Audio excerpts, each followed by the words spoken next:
ผู้ทรงชัยพระอานนท์กำสดน้ำตานองหยดรินไหลด้วยสุดจะฝืนสะอื้นยืนรำไห้โศกาอาลัยน้ำตาหลั่งไหลนองน้ำ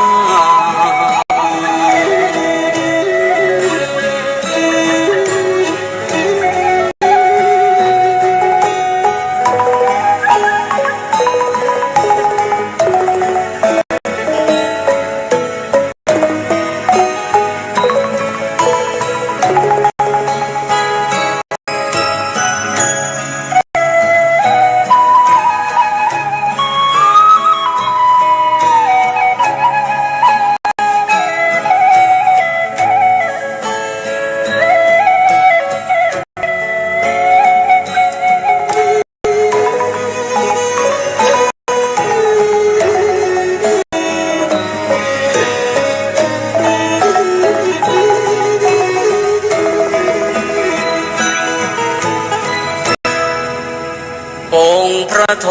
ศพลไม่เห็นอานนท์อยู่ในนั้นจึงตรัสถามว่าอานนท์ไปไหนกัน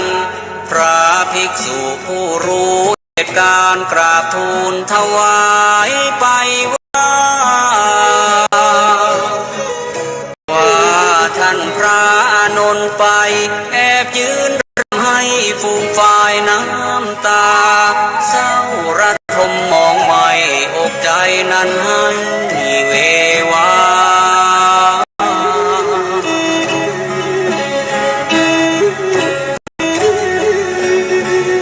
ยามใดสิ้นสูญพระดุลศาสดาก็ดังจีวาพระอานนท์นั้นสิ้นความดังนั้นคลานองค์พระทรงชัยให้ตามพระนนท์มาใกล้แล้วย้ำทำให้ปลอบโยน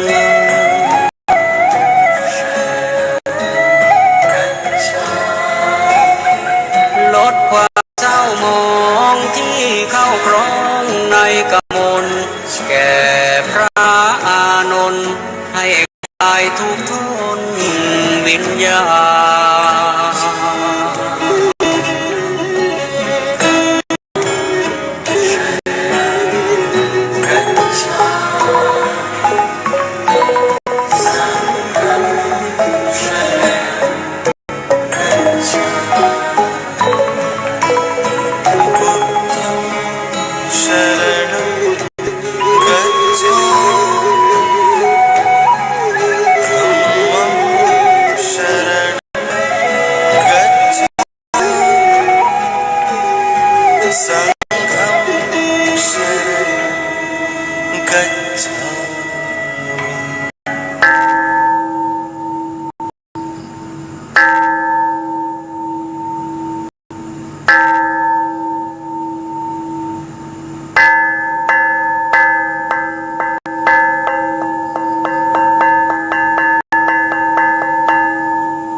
บทำต่อดีเราทำเองได้อย่ารอจนตายถึงเข้าวัดว่าเข้าวัดยังเป็นจะได้เห็นแต่น้ำใจเข้าวัดยามตาจะได้เห็นแต่น้ำตาก่อนจะสายเกินขอเชิญมาใช้ชีวิตให้คุ้มค่าเจริญทานศีลภาวนาสั่งสมบารมีไว้ทำบุญตอนที่ยังมีชีวิตย่อมดีกว่ารอเอาอุทิศบุญให้มัวหลงเพลินเดินห่างวัดตัวอย่างชัดๆมีมากมายเข้าวัดตอนตายสายเกินแก้กรรม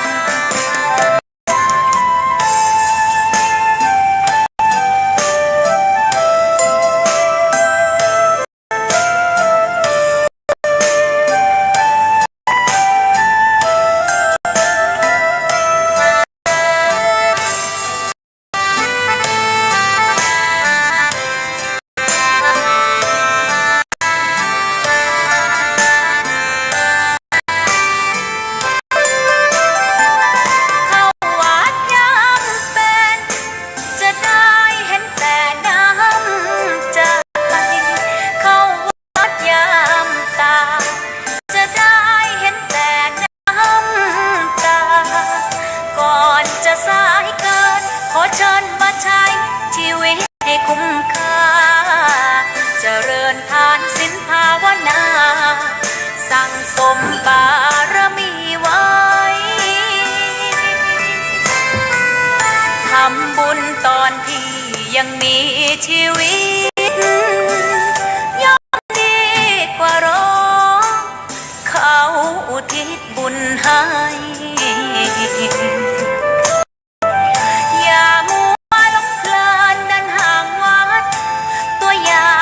ชัดๆมีมากมายเข้าวัดตอนตายสายเกินแก้กรรมเข้าวัดยามเป็นผลบุญหนุนนำเข้าวัดยามเป็นจะได้เห็นแต่น้ำใจเข้าวัดยามตายจะได้เห็นแต่น้ำตา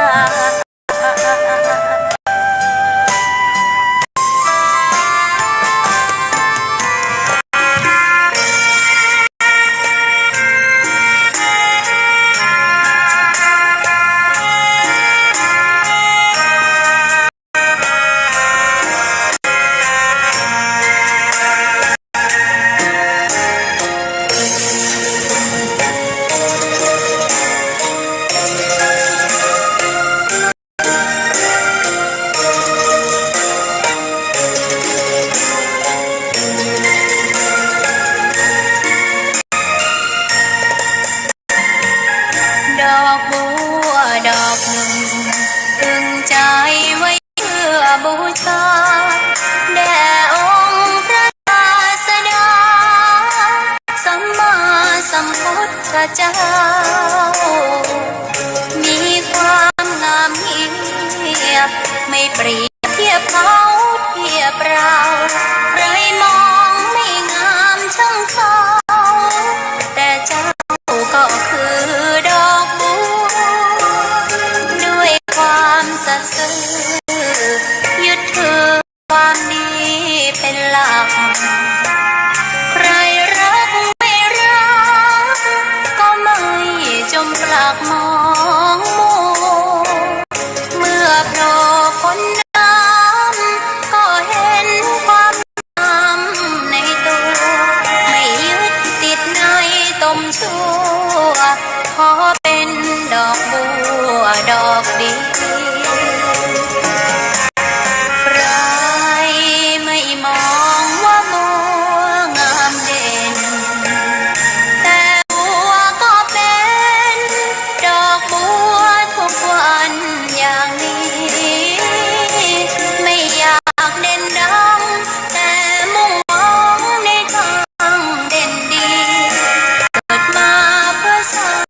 ารมี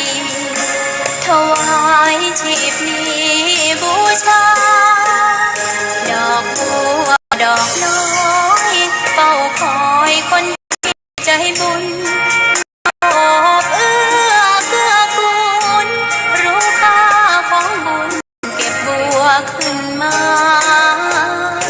เพื่อสร้างความดีและเสริมบารมีดังว่าใช้ดอกบัวนี้บูชาพระสัมมาสัมพุทธพระองค์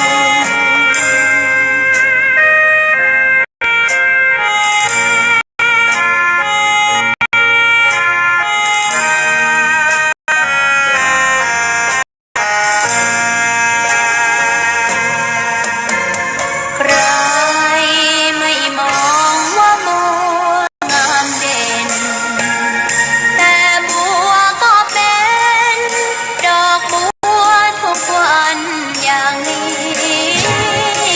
ไม่อยากเด่นดังแต่มุ่งมองในทางเด่นดีเกิดมาเพื่อสร้างบารมีถวายชีพนี้บูชาดอกบัวดอกน้อยเฝ้าคอยคนที่ใจบุญมาโอบเอื้อเกื้อกูลรู้ค่าของบุญเก็บบัวขึ้นมาเพื่อสร้างความดีและเสริมบารมีดังว่าใช้ดอกบัวนี้บูชาพระสัมมาสัมพุทธพระองค์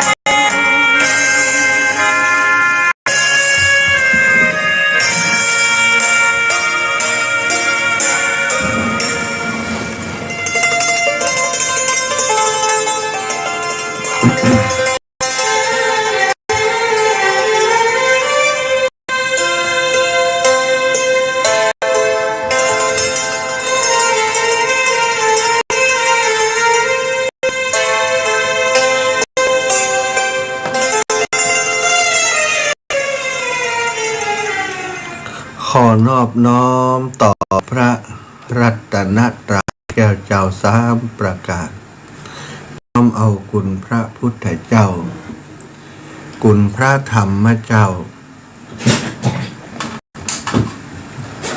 คุณพระสังฆเจ้าคุณพระอรหันตเจ้าอริยสงฆ์เจ้าชุตนชุองค์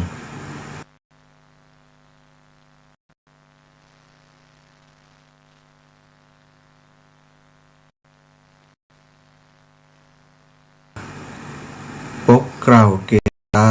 ปกห่มหักษาครูบาอาจารย์พระมหาเถระพระเทรานุเถระเพื่อนสหธรรมิกสหพรหมจารีทุกรูปทุกองค์ปกห่มหักษาสาธุชนคนดีเท่าแก่ป่ออีแม่ตั้งหลายท่านทุกคนติดตามรับฟังรายการสารธรรมยามเจ้าทางสถานีวิทยุสีขาวเพื่อชาวประชาซึ่งออกอากาศจากวัดปากตังเจริญอำเภอดอยหล่อจังหวัดเชียงใหม่ส่งไปยังเครือข่ายสายบุญของคลื่นสีขาวเพื่อชาวประชาในช่วงเวลานี้หลายสถานีตี 3 ถึงตี 5วันนี้อาตมาภาพได้รับมอบหมายจากครูบาอาจารย์ท่านอาจารย์พระครูอภิวัฒนวิกรมเข้ารายการแตนไผ่จ้าถ้าจะตุลุงชัยวัฒน์นาคาโนสงสัยจะพักผ่อนอีกละหรือว่ามีงานนอกสถานที่ติดต้องไปปฏิบัติตุลุงมักจะมีงานต่างนอกอยู่เป็นประจำสายญาติโยมบางทีก็พักผ่อนเพราะคุณหมอสั่งก็ช่วยกันไปสลับเปลี่ยนกันไปการรายการยามเจ้านั้นสถาน มันเป็นช่วงเวลาที่หลายๆคนกำลังพักผ่อนเนาะ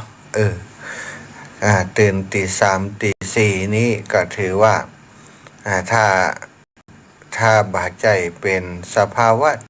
เคยเนาะปกติตื่น5 โมง 6 โมงถ้าฝืนตัวมาตื่นตีสามตีสี่บางทีก็สัตว์เลยสมองมันไม่ได้พักผ่อนทำให้ออกซิเจนสมองบ่เพียงพอมึนหัวนักจังนอนตึกกึกอีหล่ะเขาก่อนที่ลุงได้เงียบไปหลายวันนะก็เพราะว่ามีปัญหาอย่างนี้แต่นี่ก็ถือว่าคนที่จัดรายการตอนเจ้าครูบาอาจารย์ที่จัดรายการตอนเจ้าต้องใจความมานะพยายามความอดทนอย่างที่สุดนะถึงได้มาจัดรายการสถาอีพ่ออีแม่ฟังได้เพราะเพราะว่ามันต้องฝืนสังขารบางทีก็เนี่ยการอิดเหนื่อยในช่วงระหว่างวันแต่โดยภาระโดยหน้าที่เช้าต้องมาเจอกันกับศรัทธาญาติโยมอย่างตุลุงเนี่ย2-3 วันถ้าเป็นอาตมาก็ยุบเหมือนกัน กลางวันทำงานว่าค่อยได้พักผ่อนแล้วก็กลางคืนได้พักผ่อน2-3 ชั่วโมงเช้ามาจัดรายการต่อเย้าไปแหมวันค่ำเนี่ยวันหนึ่งพักสัก3 ชั่วโมงนี้สภาพร่างกายก็เอาไม่อยู่เหมือนกันเนาะสตาเอาละพบปะกันแล้วเช้าวันนี้แตนเปิ่นกอดแตนทำมาที่ให้ดีที่สุดนะแตนไปศรัทธาญาติโยมก็คงจะเจ้าของรายการอยู่นะเอาละพบปะกันแล้วก็จะปาศรัทธาญาติโยมอีป่ออีแม่ไหว้พระสวดมนต์ทำวัดเช้าก่อนเนอะกราบพระกันกราบ1 พุทโธเมนาโถกราบ2 ธัมโมเมนาโถกราบ3 สังโฆเมนาโถอิมินาสกาเรนะพุทธังอภิปูชยามิอิมินาสกาเรนะธัมมังอภิปูชยามิอิมินาสกาเรนะสังฆังอภิปูชยามิอะระหังสัมมาสัมพุทโธภะคะวาพุทธังภะคะวันตังอภิวาเทมิกราบสวากขาโตภะคะวะตาธัมโม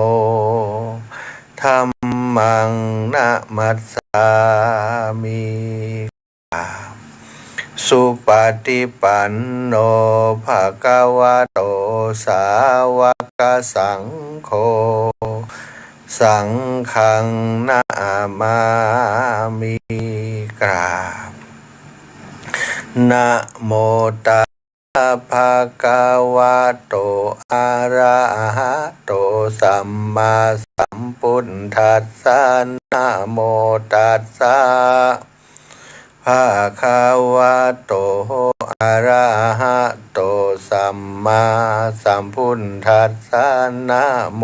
ตัสสะภะคะวะโตอะระหะโตสัมมาสัมพุทธัสสะ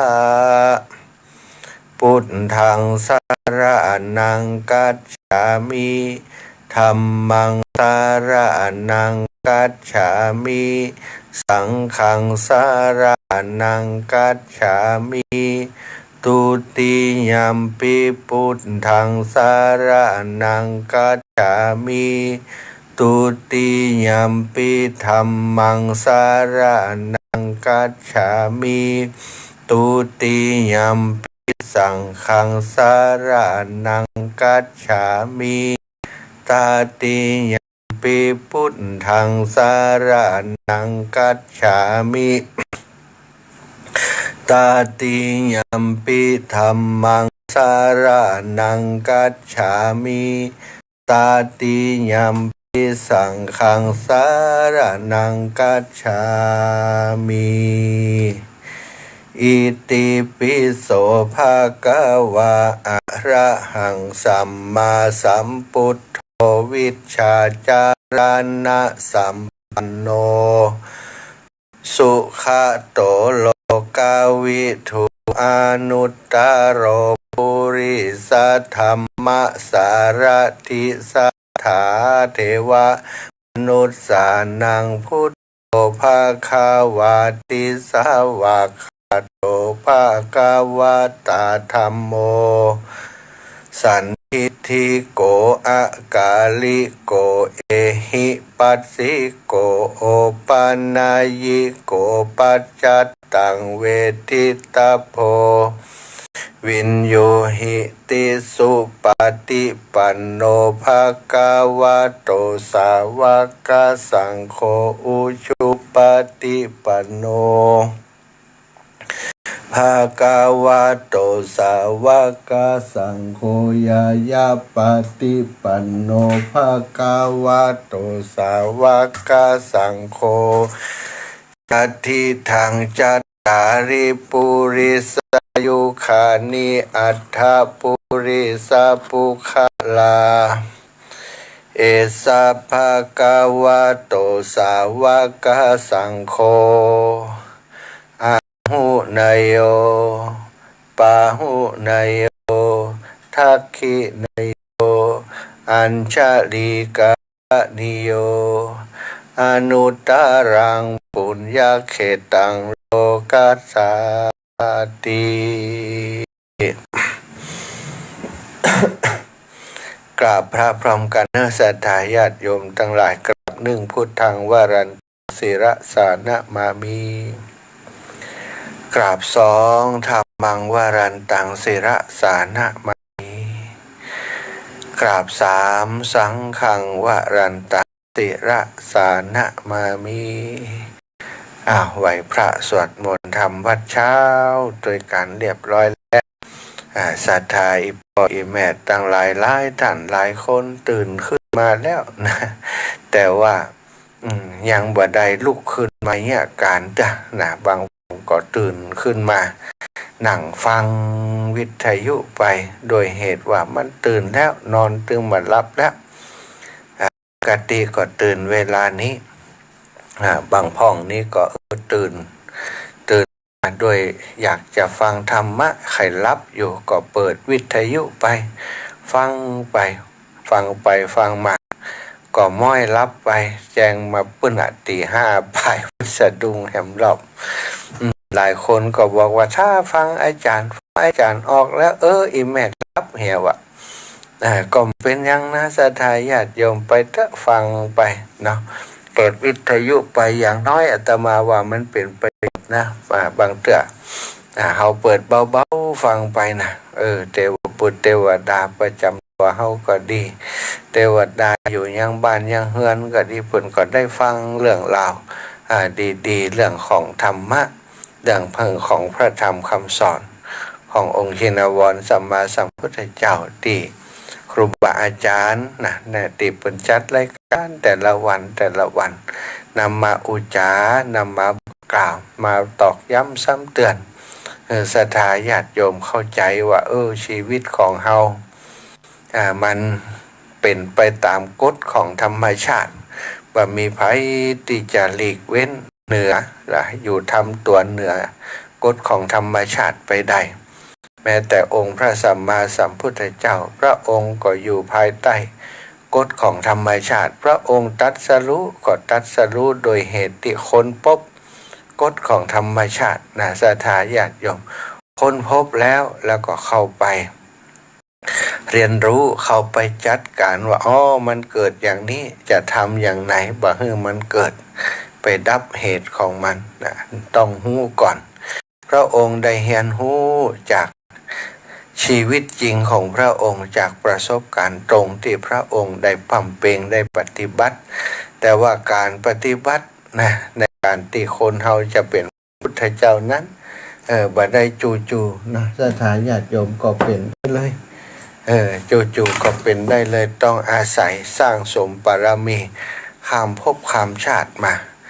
อย่างเป็นพระพุทธเจ้าของเฮานี้นะเป็นสร้างสมบารมีมา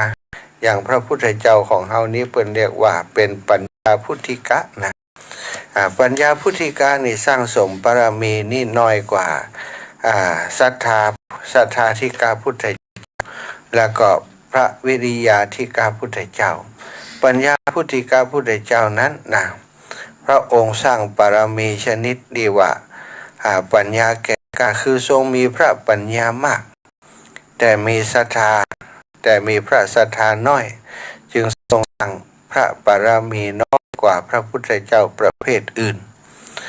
เมื่อนับเวลาที่ทรงสร้างบารมีตั้งแต่ต้นแล้วนะจนกระทั่งได้ตรัสรู้ปรมาภิเษกสัมโพธิญาณก็เป็นเวลายาวนานเริ่มตั้งแต่ทรงดำริในพระทัยว่าจักเป็นพระพุทธเจ้าสักองค์หนึ่งในปัญญาแต่ทรงนึกอยู่อย่างนี้อย่างเดียวนะสดาบ่ได้ออกปากเด้อบ่ได้ออกปากเด้อนึกในใจอย่างเดียวบ่ได้ออกปากก็นับเป็นเวลาเมินถึงจิตอาสงไขยปาทเจ็ดอาสงไขยกึดบุญได้ต่อจากนั้นก็อธิษฐานปรารถนาว่าจะตรัสรู้เป็นพระพุทธเจ้าในอนาคตการเบื้องหน้าให้จงได้แล้วก็สร้างสมปุญญาบารมีเพื่อโพธิญาณ นั้นมาเรื่อยๆพร้อมกับออกปากปรารถนาอยู่อย่างนั้นนับเป็นเวลาแห่งเก้าอาสงไขยออกปากโดยนะอธิษฐานออกปากโดยเก้าอาสงไขยต่อจากนั้นมาแห่งนะก็จึงทรงรับ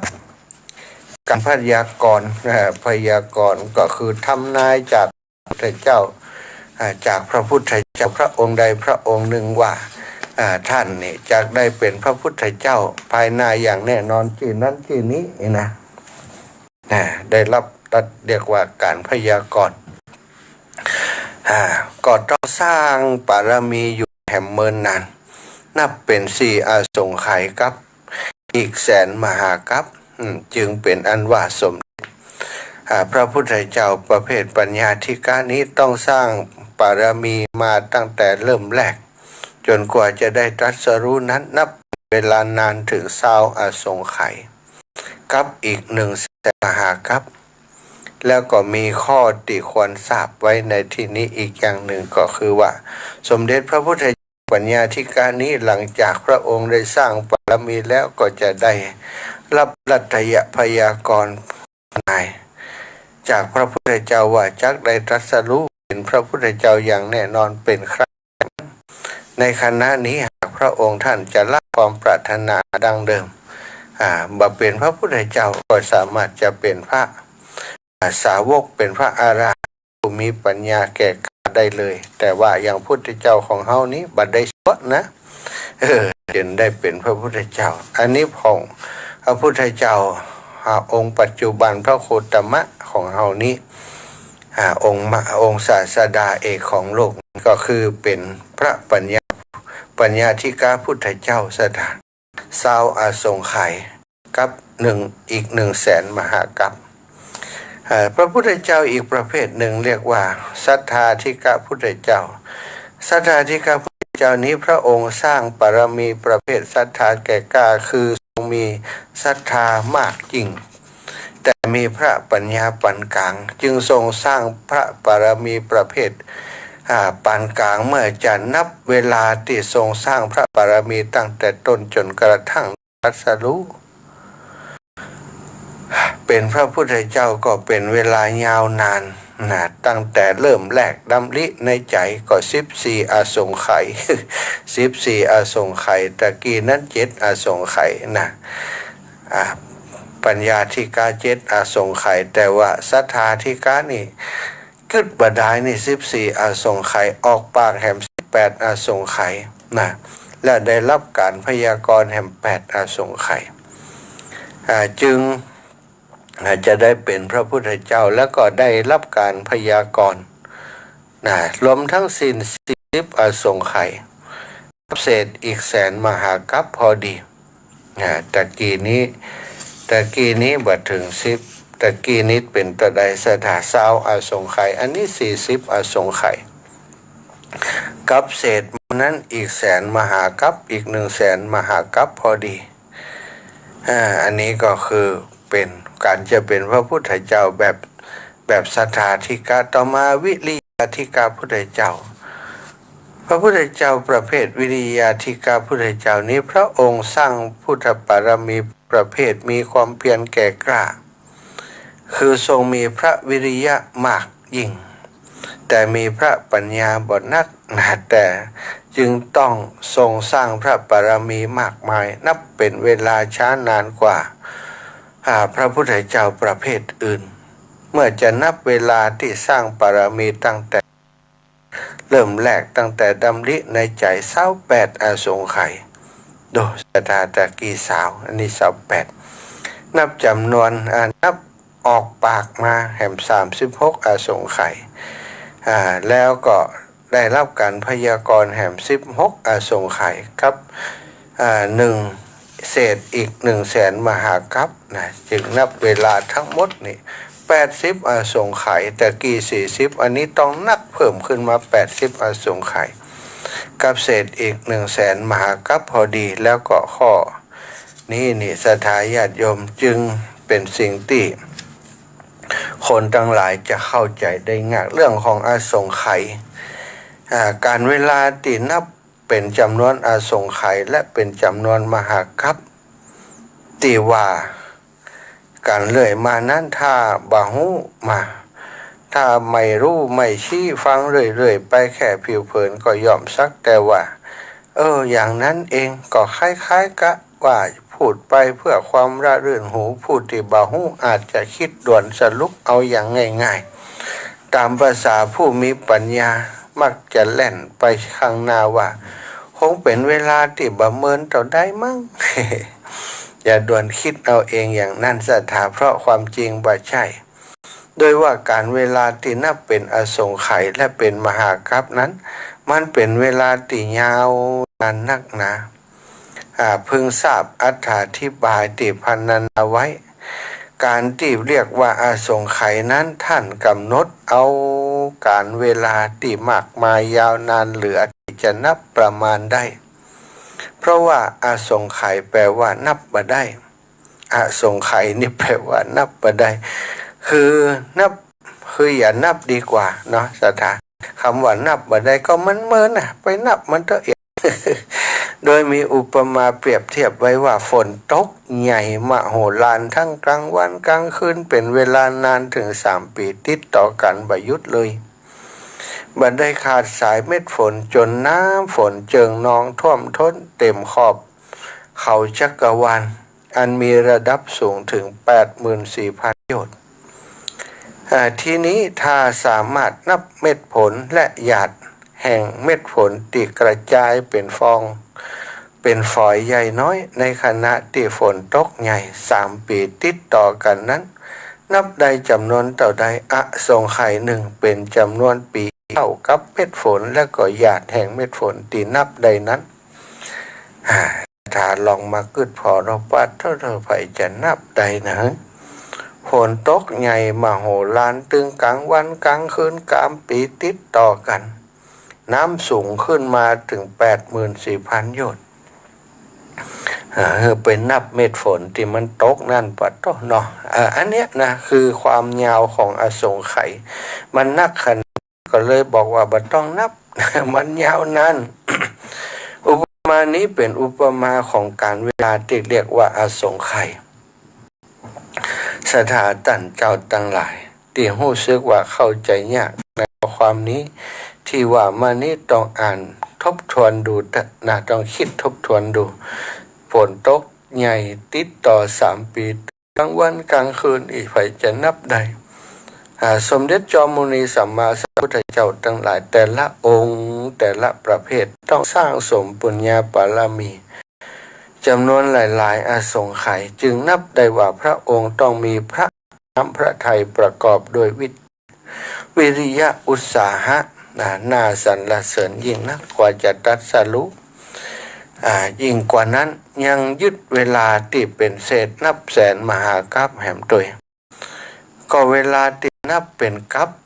หรือว่ามหากัปนี้ก็บ่ใจเวลาติดเล็กน้อยศรัทธาญาติโยมทั้งหลาย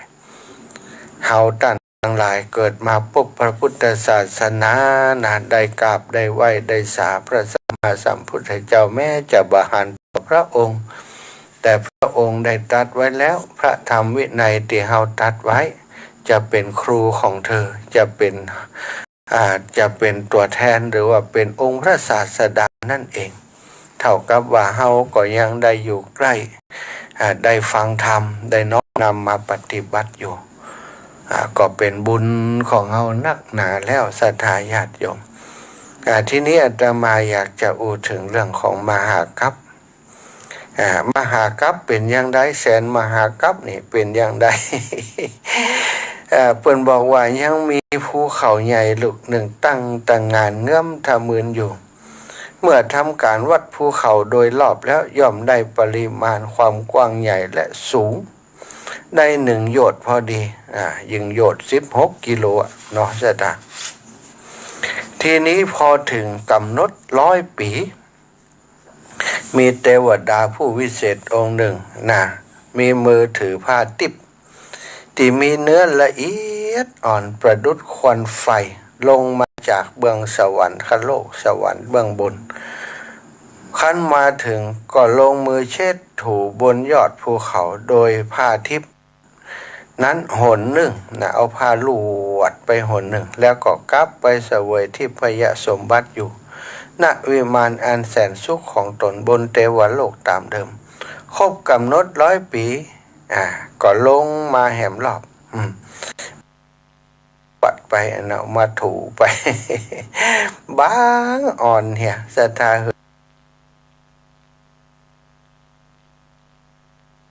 ถ้ามันหยาบก็ว่าไป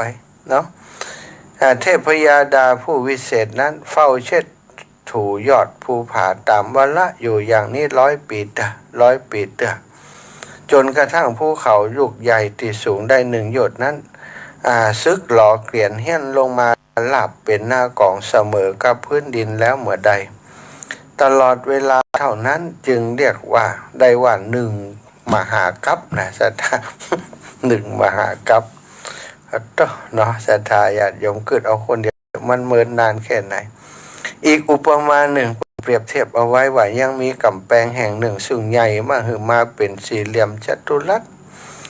ความกว้างและความลึกวัดได้1 โยชน์พอดีทีนี้พอถึงเวลา100 ปีก็ปรากฏว่ามีเทพยดาองค์หนึ่งเหมือนกันถือเอาเมล็ดพันธุ์ผักกาดลงมาหยอดใส่กำแพงสี่เหลี่ยมที่ว่านี้เมล็ดหนึ่งแล้วก็กลับไปเสวยที่พยสมบัติอยู่ในเทวโลกขั้นครบ100 ปีแฮมก็เอาเมล็ดพันธุ์ผักกาดเติมลงไปในกำแพงสี่เหลี่ยมนั่นอีกเมล็ดหนึ่งแต่เทพยดาผู้วิเศษนั้นวนเวียนหยอดใส่เมล็ดพันธุ์ผักกาดโดยอาการอย่างนี้100 ปีหยอดใส่ลงไปเม็ดหนึ่งจนกระทั่งเมล็ดพันธุ์ผักกาดเสมอขอบปากกำแพงอันกว้างใหญ่ไพศาลนั้นได้โยชน์หนึ่งนั้นเมื่อใดตลอดเวลาเท่าที่อุปมาเปรียบเทียบมานี้ก็จะกำนับได้ว่าเป็น1 มหากัปตามที่กล่าวมานี้เป็นการชี้ให้เห็นความยาวแห่งเวลาที่เรียกว่ามหากัปโดยการกล่าวอุปมาหากจะนับเป็นเวลาให้ทราบการเป็นระยะก็พอจะมีทางนับได้มันจะมีอันตรกัปสมัยเริ่มแรกแต่ดึกดำบรรพ์นั้นบรรดามนุษย์คือคนเฮานี้บ่ใจว่าจะมีอายุน้อยนิดนะเกิดมาในโลกแต่เพียง70-80 ปีแล้วก็มีอันถึงแก่การกาลกิยาหรือตายไปตามๆกันเป็นส่วนมากตามที่หู้หันกันในปัจจุบันทุกวันนี้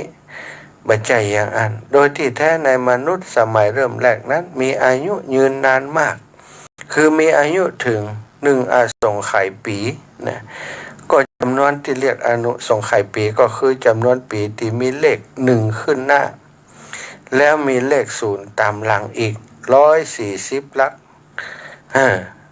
ถ้าอยากจะทราบว่ามันเป็นจำนวนเท่าใดได้ตัวเลขรูปร่างเป็นอย่างใดจะลองทำดูก็ได้คือตั้งเลข1เข้าแล้วก็เติมเลข0เข้าไปเข้าข้างท้ายต่อเติมไปให้ได้140จำนวนเท่าที่ได้นั้นนับเป็นอสงไขยปีคนสมัยก่อนอายุยืนนะเนาะอสงไขยปีนี้เองเป็นอายุของมนุษย์เฮาโดยอนุมานในสมัยเริ่มแรกแล้วอายุอันมีจำนวนมากมายมหาศาลนั้นก็ค่อยๆลดลงมา100 ปีลดลงมาปีหนึ่งลดลงมาอายุที่ลดลงมานี้หันตัวอย่างเช่นนี้ในสมัยที่พระพุทธเจ้าของเฮาทั้งหลาย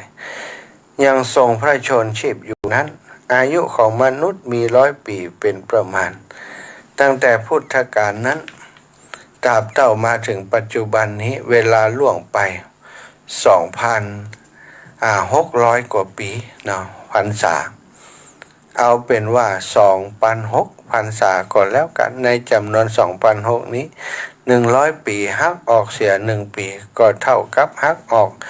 26 ปีเมื่อ100 ปีหักออก26 ปีก็คงจะเหลือ74เนาะสตางค์74 75ประมาณนี้จึงเป็นอันว่ามันถูกต้องตามที่เปิ้นว่าแต่นะบัดเดียวก็เฉลี่ยอายุคน70 ถึง 75 ปีอายุของมนุษย์ก่อยๆลดลงโดยอาการอย่างนี้ จนกระทั่งเหลือเพียง10 ปีเมื่อเหลือเพียง10 ปีแล้วทีนี้บัดลดต่อไปแหมละแต่จะเพิ่มขึ้น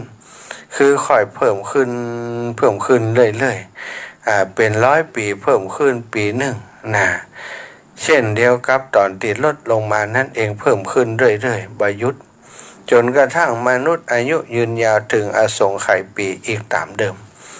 เวลา1 รอบอสงไขยนี้ปีนี้เรียกว่าเป็น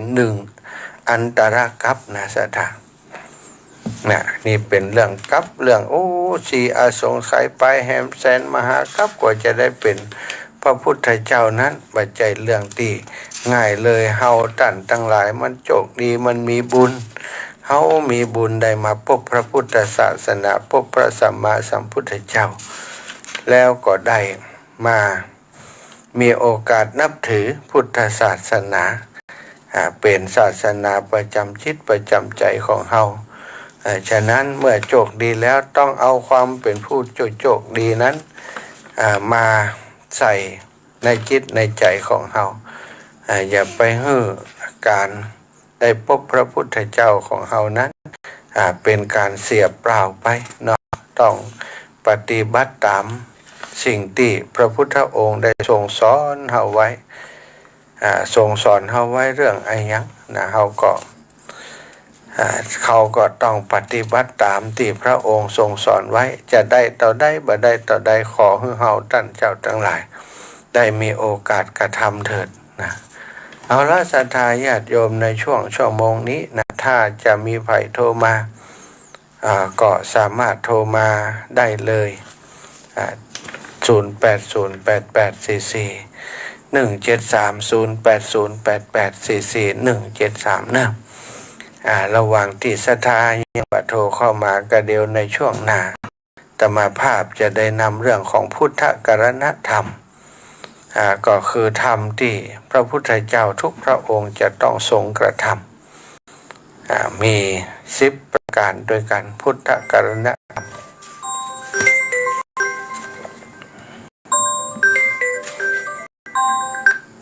เจริญปอนเจ้าการนมัสการเจ้าพระมหาแม่นิเวศเจ้าฟังอยู่เจ้าเจ้าชัดเจนเจ้าวันนี้บ่มีอย่างรบกวนบ่มีอย่างรบกวนบ่มีเสียงอันอย่างก็เครียดเนาะออฟแอปเดี๋ยวนี้ท่านอยู่ไหนเจ้ากลับมาวัดแล้วแม่ฝนตกเจ้าลำปางนี่ตกตอนกลางคืนน้อยหนึ่งแต่บ่พอนักก็ได้แมพหมอกพอได้น้ำได้อย่างนี้ เดี๋ยวนี้บ้านโยมก็ตกที่สิมาหันเจ้าเจ้าขออนุโมทนาบุญธรรมะขึ้นเจ้านีเนอร์ เจ้าโยมแม่ เจ้า วันนี้ใส่ เป็นกำลังใจพระมหาเจ้า จัดตูวันนี้ใส่บาตรโยก้ามเจ้านี่ เมื่อเจ้านี่มาได้ใส่เจ้าจะใส่มันเจ้า วันพระล่ะอ๋อ เจ้าคิดแล้วก็ไปวาดวันพระเจ้า อ๋อดีละอีแม่ เจ้า แล้วก็อันทิศนี้คงมาได้ใส่เพราะว่าหมอนัดเจ้า เนี่ยนัดหมอเห็มละ จ้า ใส่นัดมาได้เจ้า อ๋อเจ้าอีแม่ เจ้า บุญรักษาเนอะแม่เนอะจ้า เจ้าสาธุสาธุเจ้า แม่นิเวศยามมาซักอยู่ปุ้นศรัทธาสันสายเลยแม่โจบไปเจริญปอนแม่ฟองจันทร์ แกไม่สาเจ้า ฟังเจ้า ตื่นตั้งแต่ที่สองแล้ว เวียงหนองล่องเนาะ ดอยรอ ฮะ ได้น้อยได้น้อย ได้น้อยกันนี่ เจ้า โอ้ไผก็เนี่ยสลับกันเนี่ยเวียงหนองล่องเนี่ยจังหวะเปิ้นด้อยรอ จอนนะแม่นะได้รอ ล่ะได้น้อยบ้านได้น้อย บ้านด้อยน้อยนี่ลุ่มด้อยหั่นกะ เจ้า ที่ค่อมละ แม่ฝ่าย ที่ค่อมลำไยอยู่หน้าบ้านนะ ไม่ใช่ แถวนั้นค่อมลำไยเยอะมีแต่กะกั้นท้ายจะถูกแล้วนะ เขามาเจ้าเขามาเจ้า ดีวันหลังจะได้ไป เป็นมีต้นมา อีแม่อันเนี่ยก็แต่เนี่ยก็ทำพญานาคเนี่ยตีอันหม่อนจอกป้องเนี่ยก่อนจะถึงฝ่ายเนี่ยเนาะบ้านนี้แม่ไปตั้งนั้นเนาะ บ้านแม่เข้าตั้งไหนพุ่นจ้ะมีซอยหน่อยจ้ะท่านนั่นเป็น เข้าซอย เป็นที่ท่องเที่ยวจะดีนะเนาะปอกๆนั่นนะ เจ้า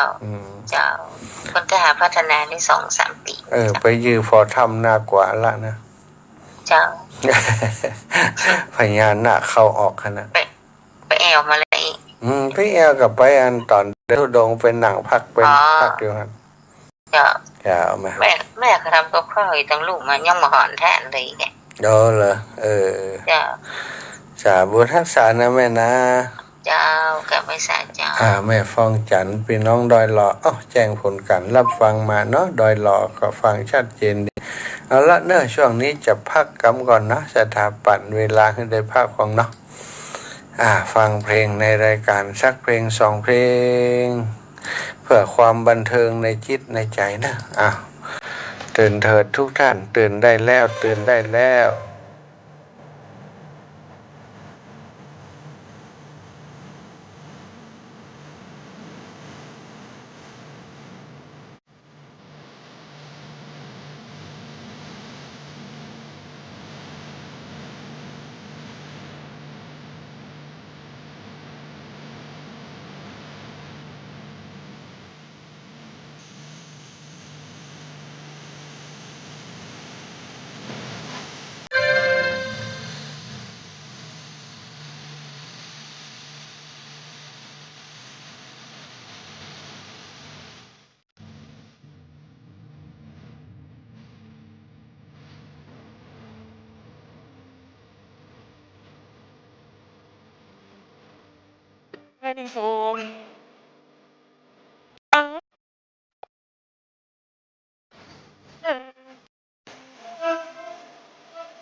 มัน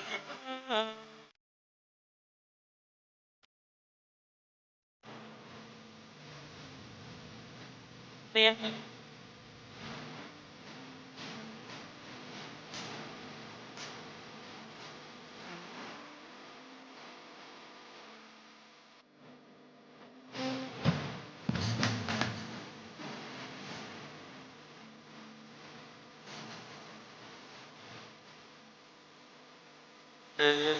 มางานใหญ่เป็น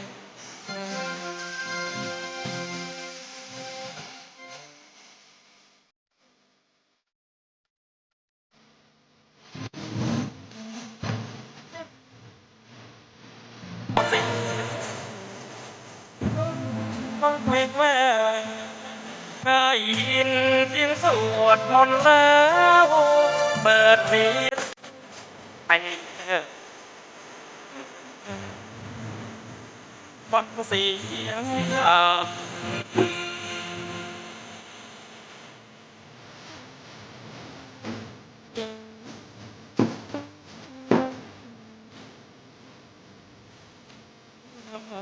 จากป่า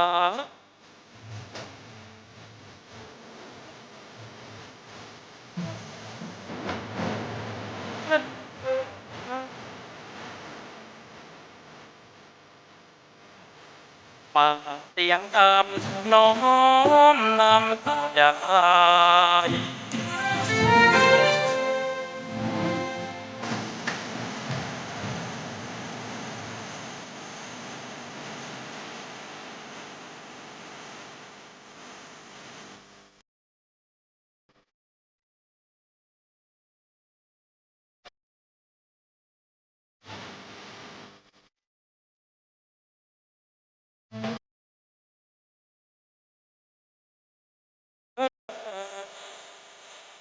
ว่าแม่ได้ยินเสียงสวดมนต์แล้วเปิดเพลง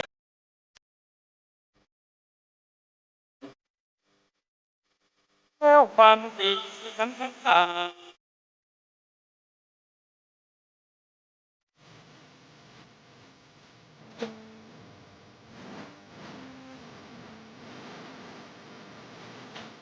นับจากฟ้า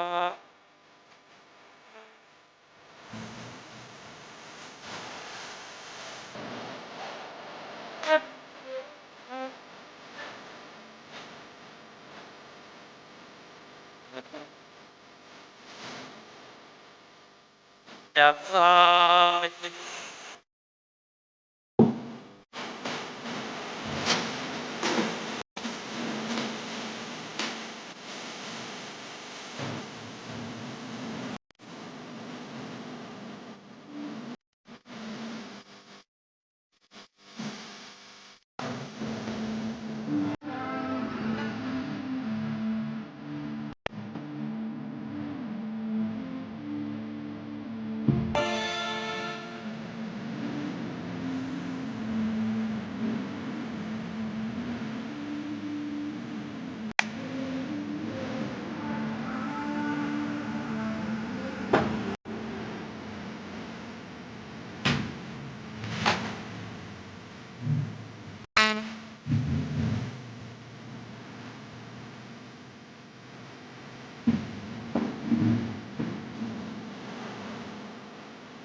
หายตา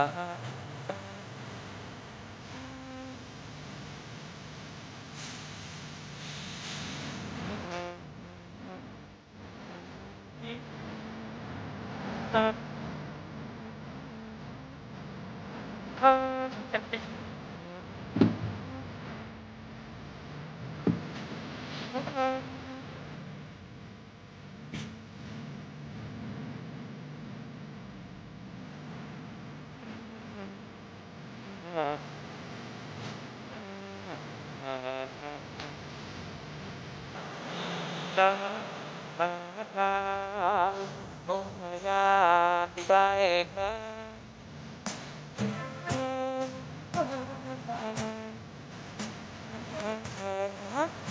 ว่า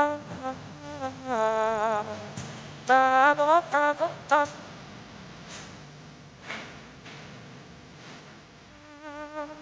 อาตาลา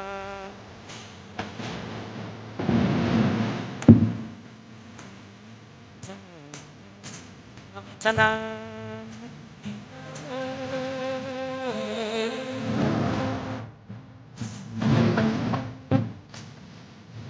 ปังปัง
ศรัทธาญาติโยมฟัง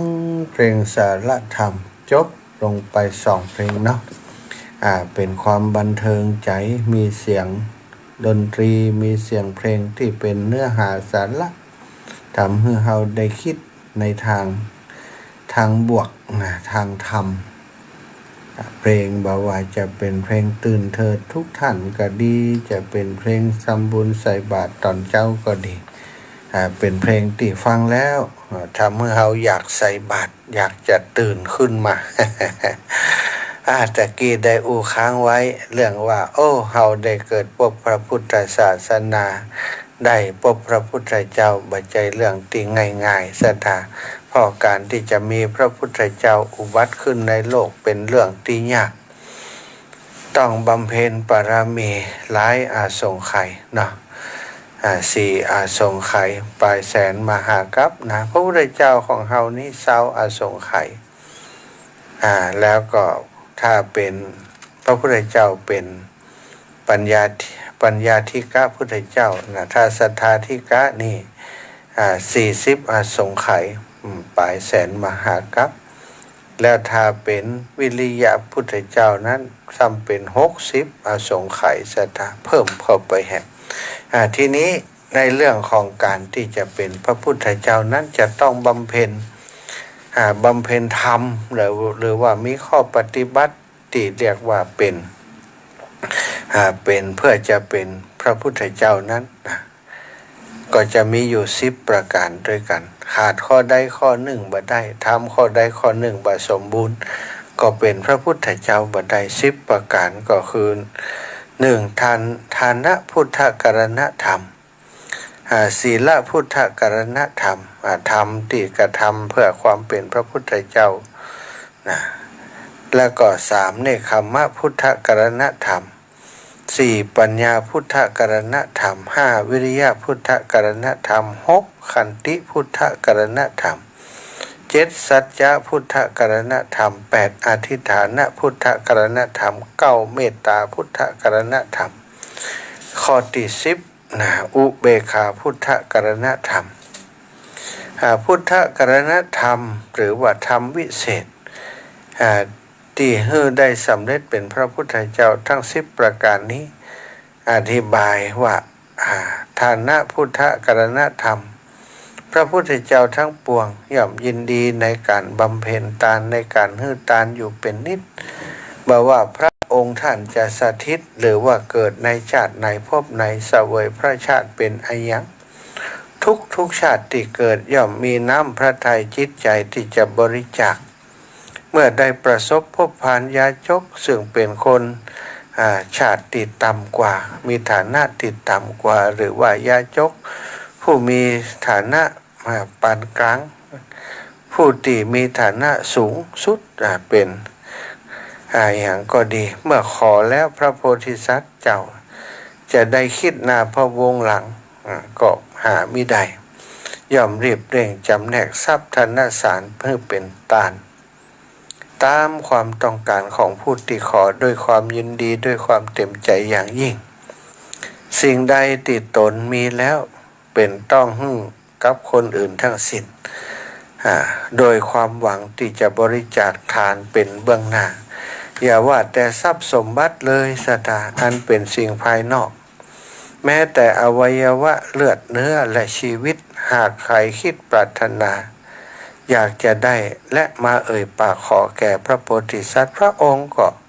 บริจาคให้ได้โดยว่าพระโพธิสัตว์เจ้าทั้งหลายย่อมมีน้ำพระทัยประดุจดังตุ่มน้ำใหญ่เปี่ยมที่ถูกบุคคลมาจับเทคว่ำทำให้ปากตุ่มคว่ำลงกับพื้นก้นตุ่มปรากฏอยู่ในเบื้องบนอย่างนี้แล้วน้ำภายในตุ่มน้ำจักเหลือ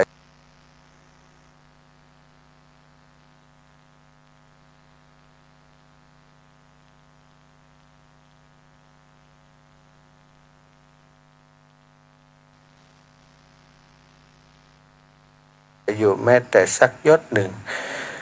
เป็นไปบ่ได้อย่างใดยาจกผู้มาขอบ่ว่าจะเป็นทรัพย์สมบัติภายนอกหรือว่าวัตถุภายในคือเลือดเนื้อร่างกายและชีวิตก็ตามทีศีลพุทธกรณธรรมข้อที่2สมเด็จพระบรมโพธิสัตว์เจ้าทั้งหลายย่อมจะรักษาศีลสมาทานศีลผูกใจมั่นคงในศีลเป็นนิจสู่อุตสาหะปฏิบัติตนให้ตั้งมั่นอยู่ในศีลยังศีลให้บริสุทธิ์บริบูรณ์อยู่เสมอตลอดระยะเวลาทุกชาติที่เกิดบ่ว่าจะเกิดในชาติไหนเสวยพระชาติเป็นอายังก็ตามพระองค์ท่านย่อมสมาทานมั่นคงบ่ให้ศีลของตนย่อหย่อนบกพร่องใดในบางครั้งแม้จะต้องเสียสละชีวิตเพื่อรักษาศีลของตนไว้ก็ยอมเพียบพร้อมไปโดยน้ำใจรักศีลหาผู้เสมอเหมือนบ่ได้ในกรณีที่พระบรมโพธิสัตว์เจ้ามีน้ำใจรักในศีลนี้พึงหันตัวอย่างธรรมดาหมู่สัตว์มีน้ำใจรักขนจนสู้สละชนเพื่อรักษาไว้ซึ่งขนฉันใดพระบรมโพธิสัตว์เจ้าก็ทั้งหลายก็เช่นนั้นพระองค์ทนสู้อุตสาหะพยายามรักษาศีลสมาทานศีลมีใจรักในศีลโดยอาการเปรียบประดุจเนื้อทรายที่มันห่วงขนของตนเองฉะนั้นเหมือนกันแต่หากศีลโพธิสัตว์เจ้าอย่างในเรื่องของพระชาติที่พระองค์เป็นพญานาคสถามีฤทธิ์มีอำนาจเยอะแยะไปหมดนะถูกคนนี่จับไปทรมานเอาไปออกแสดงหาเงินปุ๊บตีเขี้ยนตีความจริงถ้าพระองค์จะพ่นไฟเข้าใส่เพราะมีพิษมีภัยอยู่ในตัวกำเดียวหมอนั่นก็ตายในพานที่หลักพระองค์ไปทำบดีนั้นก็ตายง่ายๆแต่พระองค์บัดได้ทำโพธิสัตว์เจ้าบัดทำอย่างนั้นปล่อยให้เปิ่นทรมานหลักถูไปได้รับความลำบากมากมาย แต่พระองค์เป็นผู้ที่ทรงรักษาศีลจะถาบ่ยอมให้ศีลของพระองค์ดังพร้อยถ้าครั้นจะฆ่าคนอื่นตายก็ศีลจะขาดก็ต้องเริ่มนับหนึ่งใหม่แหมโอ้อธิษฐานเป็นพระพุทธเจ้าสร้างสมปุญญาบารมีมาจะมาสิทธิศีลเพราะถูกกระทำอย่างนี้ก็บอกกวนพระองค์ก็เลยรักษาศีลจนสุดท้ายมีญาติไปปบไปปะก็ไปไทยเอามาเนาะศรัทธาญาตินี่ ต่อมาก็ศีลแล้วก็เนคขมมะพุทธกรณธรรมสมเด็จพระบรมโพธิสัตว์เจ้าทั้งหลายย่อมมีน้ำใจยินดีในการบรรพชามันออกจากคฤหัสถ์วิสัยการอยู่ครองเรือนไปบำเพ็ญพรหมจรรย์อยู่เสมอบางครั้งเมื่อโลกเฮานี้ว่างจากพุทธศาสนาเพราะบ่มีสมเด็จพระสัมมาสัมพุทธเจ้าเสด็จมาอุบัติโพธิสัตว์เจ้าทั้งหลายได้เกิดมาเป็นมนุษย์แล้วย่อมจะออกบวชเป็นโยคีเป็นฤาษีดาบทบำเพ็ญพรตเพื่ออบรมบ่มพระบารมี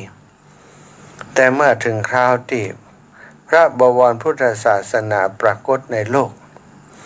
โพธิสัตว์เจ้าทั้งหลายย่อมมีความเลื่อมใสในพระรัตนตรัยแล้วออกบรรพชาอุปสมบทเป็นสมณะพระภิกษุในธรรมวินัยแห่งองค์พระบรมไตรโลกนาถสัมมาสัมพุทธเจ้าพระองค์นั้นๆมันออกบวชเพื่อสั่งสมเนคขมมะบารมีให้สูงขึ้นไปยิ่งทุกภพทุกชาติที่เกิดโดยมีน้ำใจยินดีในภาวะที่จะออกจากทุกข์ในวัฏสงสารพระองค์ท่านจึงตั้งใจสมาทานถือมั่นในเนคขมมะการออกบวชอยู่เป็นประจำเสมอมาในกิริยาที่โพธิสัตว์เจ้าทั้งหลายมีจิตปรารถนาที่จะออกจากทุกข์ภัยในวัฏสงสารนั้นเปรียบดังความปรารถนาของนักโทษที่อยู่ในเรือนจำธรรมดานักโทษกับที่ประพฤติทุจริตมีความผิดติดคุกติดตารางทนทุกข์ทรมานได้รับความเดือดร้อนขุ่นข้องมองใจนักหนาย่อมปรารถนาที่จะออกพ้นจากเรือนจำที่ทำให้ตนต้องระกรรมทุกข์ทรมานอยู่เสมอฉันใดโพธิสัตว์เจ้าทั้งหลายก็เหมือนกันศรัทธาย่อมมีจิตใจมั่นหมายที่จะออกไปจากคุกจากตารางคือการเวียนว่ายตายเกิดในภพในวัฏสงสารจึงหาทางออกโดยการบำเพ็ญพรต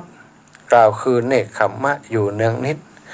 บ่ยอมที่จะติดเป็นนักโทษแห่งวัฏสงสารอยู่ตลอดเปรียบด้วยนักโทษบ่ปรารถนาจะติดอยู่ในคุกตลอดชีวิตนั้นอันนี้ก็คือเนคขมมะพุทธกรณธรรมต่อมาข้อที่4ปัญญาพุทธกรณธรรมสมเด็จพระโพธิสัตว์เจ้าทั้งหลายทั้งปวงย่อมเพิ่มพูนปัญญาหมายความว่าย่อมแสวงหาวิชาความรู้อันเป็นบ่อเกิดแห่งปัญญาอยู่เป็นนิดมันอบรมจิตใจให้ประกอบด้วยปัญญาอยู่เสมอทั้งนี้ก็เพราะปัญญาเป็นธรรมอันสูงสุดอันพระผู้ปรารถนาพุทธภูมิพึงขวนขวายเสาะหาฉะนั้นโพธิสัตว์เจ้าทั้งหลายจึงขวนขวายอุตสาหะพยายามอบรมสั่งสมปัญญาบารมีทุกภพทุกชาติที่ได้เกิดมาบ่ว่าจะเป็นชาติในและเสวยพระชาติเป็นอันยังก็ต้องตั้งใจสมาทานปัญญาบารมีเป็นสำคัญมันพบหาสมาคมกับนักปราชญ์ผู้รู้บ่เลือกชนชั้นบ่ฮู้ว่าผู้นั่นจะเป็นใครก็ตามขอแต่ได้ประกอบไปโดยความรู้ก่อนแล้วกันนะโพธิสัตว์เจ้าก็ย่อมสมาคมกับคนเหล่านั้นบ่เลือกหน้าพร้อมทั้งเอาใจใส่ไต่ถามซึ่งอัดซึ่งธรรมและเหตุการณ์ทั้งปวงเป็นเนืองนิดโดยจิตใจที่อิ่มในบ่อิ่มบ่ฮู้จักอิ่มในความรู้ทั้งปวง ในกรณีที่พระโพธิสัตว์เจ้าแสวงหาความรู้อันเป็นการสร้างสมปัญญามานิปัญญาบารมีนี้ก็ยกตัวอย่างธรรมดาภิกษุสงฆ์องค์สาวกของพระจอมมุนีสัมมาสัมพุทธเจ้าผู้เฝ้าประพฤติตามอริยวงศ์ประเพณีนั้นขั้นเมื่อโคจรเที่ยวไปบิณฑบาตจะได้เลือกลีลาศหลีกเลี่ยงตระกูลที่สูงต่ำปานกลางใดๆก็หามิได้ย่อมเที่ยวบิณฑบาตไปเรื่อยๆสุดแต่ใครจะเอาอาหารมาใส่ลงในบาตรก็ยินดีฮับเอาบัเลือกหน้าว่าเป็นไพร่ผู้ดียาจกเศรษฐีผู้ใดเพราะมีความประสงค์เพียงจะได้อาหารพอเป็นยาปนมัดเครื่องชีวิตตนให้คงอยู่เพื่อบำเพ็ญสมณกิจแห่งตนอย่างเดียวเป็นประการสำคัญจะได้เลือกผู้ที่ให้อาหารอันเป็นบิณฑบาตทานแก่ตนบ่มีอุปมาข้อนี้ฉันใดโพธิสัตว์เจ้าทั้งหลายก็เช่นนั้นเมื่อมีจิตใจมุ่งหมายต่อพระปรมาภิเษกสัมโพธิญาณก็ดันดนค้นคว้าแสวงหาปัญญาความรอบรู้บัดเลือกคนที่จะมาเป็นครูบาอาจารย์ขอให้มีวิชาความรู้เตอะเข้าไปหาหมดพระองค์ท่านย่อมพอใจในการคบหาสมาคมไต่ถามหาความรู้สั่งสมความรู้ไว้ในจิตสันดานของตนเป็นนิดเพื่อให้ผลผลิตเป็นปัญญาปรมียิ่งขึ้นไปอันนี้ปัญญาพุทธกรณธรรมข้อที่5วิริยะพุทธกรณธรรมสมเด็จพระบรมโพธิสัตว์เจ้าทั้งหลายย่อมเพิ่มพูนวิริยะความเปลี่ยนเป็นยิ่งยวดคือมีจิตใจกล้าหาญในการที่จะประกอบกุศลธรรมทำความดีอย่างบลดละเพราะว่าโพธิสัตว์โพธิญาณอันประเสริฐสุดยอดนั้นบ่ใช่เป็นธรรมที่จะพึงได้โดยง่ายโดยที่แท้ต้องอาศัยความเปลี่ยนอันยิ่งใหญ่จึงจะได้สำเร็จได้โดยเหตุนี้โพธิสัตว์เจ้าทั้งหลายจึงสู้อุตสาห์พยายามเพิ่มพูนวิริยะธรรมทุกภพทุกชาติที่เกิดบ่ว่าจะเกิดในชาติไหนเสวยชาติเป็นอายังก็ตั้งใจสมาทานถือมั่นในวิริยะธรรมเป็นสำคัญประกอบความเพียรเป็นสามารถองอาจบ่ท้อถอยในการสร้างกองการกุศลจนในบางครั้งแม้จะต้องถึงแก่ชีพตักใสก็บ่คลายความเพียรบ่ย่นย่อขั้นครามเคล็ดขยัดต่ออุปสรรคอันตรายทั้งหลายที่บังเกิดมี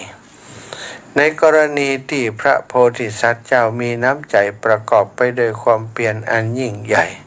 เพื่อได้ตรัสเป็นเอก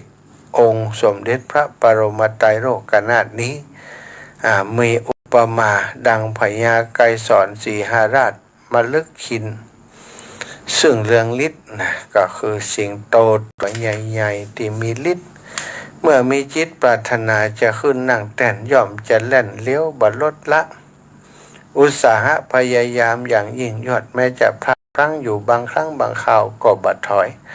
เพียรพยายามอยู่นักหนาจนจะได้ขึ้นนั่งแท่นได้สำเร็จอุปมานี้ก็เหมือนกับโพธิสัตว์เจ้าทั้งหลายก็เป็นเช่นนั้นเมื่อมีจิตใจมุ่งหมายยังพุทธภูมิย่อมมีใจอาจหาญประกอบไปด้วยความเพียรความพยายามวิริยะบ่ย่อท้อบ่หยุดยั้งจนกว่าจะถึงจุดหมาย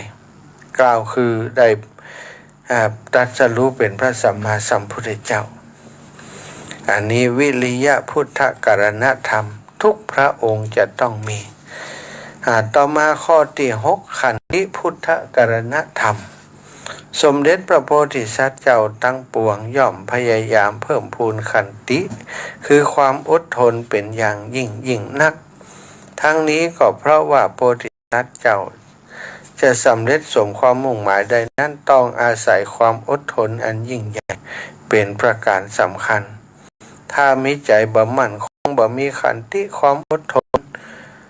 ยอมตนเป็นประดุจดังทาสแห่งบรรดาสัพพกิเลสอยู่เสมอไปแล้ว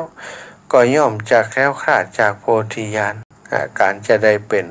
พุทธเจ้าในที่สุดโดยเหตุนี้โพธิสัตว์เจ้าทั้งหลายจึงสั่งสมขันติปรมีอยู่เสมอเป็นประจำบอกว่าจะเกิดในชาติใดจะเสวยชาติเป็นอายังพระองค์ท่านก็จะสมาทานในขันติธรรมอุตสาห์ระงับใจบ่ให้เกิดปฏิฆะความขุ่นข้องหมองกำมลได้ในบางครั้งสู่อดทนจนถึงชีพตักใสก็มีตายไปก็มีกรณีนี้มีน้ำใจประกอบด้วยขันตินี้อุปมาเหมือนธรรมดาพระสุธาผืนแผ่นดินใหญ่ย่อมอดทนทรงไว้ซึ่งสัมภาระน้อยใหญ่ของสกปรกทั้งหลายจิตใจโพธิสัตว์เจ้าก็เปรียบประดุจแผ่นดินใหญ่ที่รองรับของสกปรกทั้งหลายเช่นนั้นเหมือนกันสถาญาติโยมทำไปจนกว่าจะลุล่วงถึงปรมาภิสัมโพธิญาณก็คือได้ตรัสรู้นั่นเองข้อที่7สัจจะพุทธกรณธรรมสมเด็จโพธิสัตว์เจ้าทั้งปวงย่อมพยายามเพิ่มพูนสัจธรรมเป็นยิ่งนักคือมีน้ำใจประกอบไปโดยสัจจะ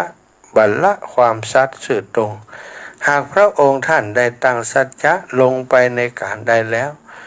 ก็เที่ยงตรงการนั้นบ่แปรผันยักย้ายโดยว่าพุทธภูมิอันยิ่งใหญ่จักสำเร็จได้ต้องอาศัยสัจจะข่าวกล่าวคือการความตรงความจริงเป็นประการสำคัญดังนั้นโพธิสัตว์เจ้าทั้งหลายจึงพยายามสั่งสมสัจธรรมอยู่เสมอทุกภพทุกชาติบ่ว่าจะเกิดในชาติใดจะเสวยชาติเป็นอายังก็ตามทีย่อมพยายามที่จะรักษาสัตว์ไว้ข้อที่8อธิฐานพุทธกรณธรรมพระพุทธเจ้าทั้งปวงย่อมมีใจมั่นประกอบไปด้วยอธิษฐานธรรมมีความมั่นคงเด็ดขาดยิ่งนักโดยว่าพุทธภูมิจักสำเร็จได้ต้องอาศัยอธิษฐานธรรมเป็นสำคัญ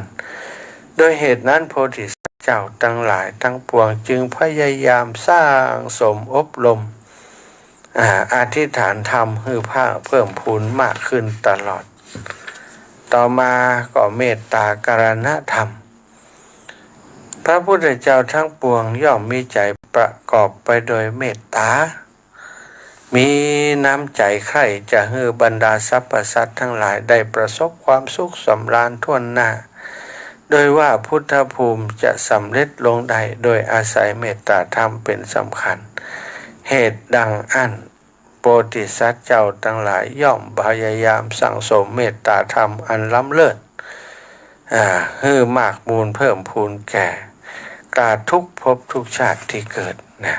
เอาจะหันว่าทุกภพที่เกิดพระองค์จะมีความเกื้อกูลมีความเมตตาต่อบรรดาสรรพสัตว์ทั้งหลายตลอดมาสุดท้ายอุเบกขาพุทธกรณธรรมสมเด็จโพธิสัตว์เจ้าทั้งปวงย่อมมีน้ำใจประกอบไปโดยเมตอุเบกขา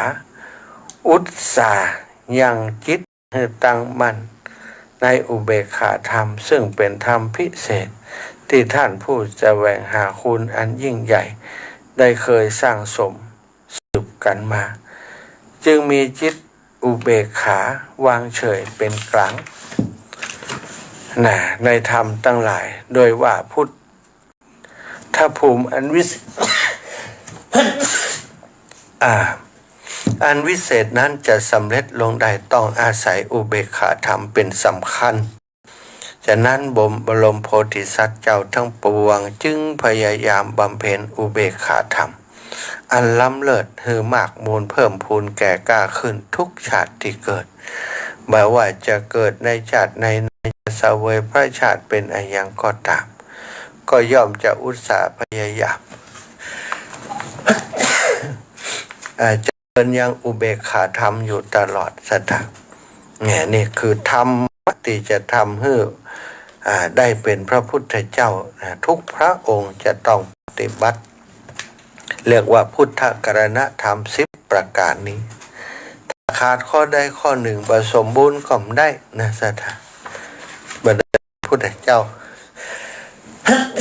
ต้องทำทุกข้อให้สมบูรณ์เนาะ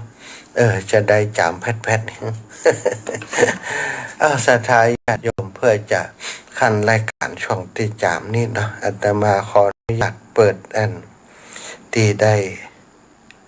อัดเสียงไว้อ๋อภูมิแพ้ภูมิตัวเองเสียงที่บันทึกไว้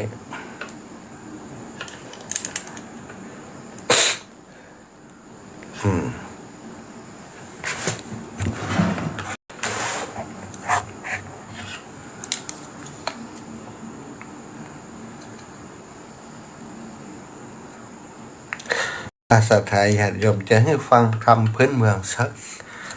ผูกสักเรื่องหนึ่งนะช่วงนี้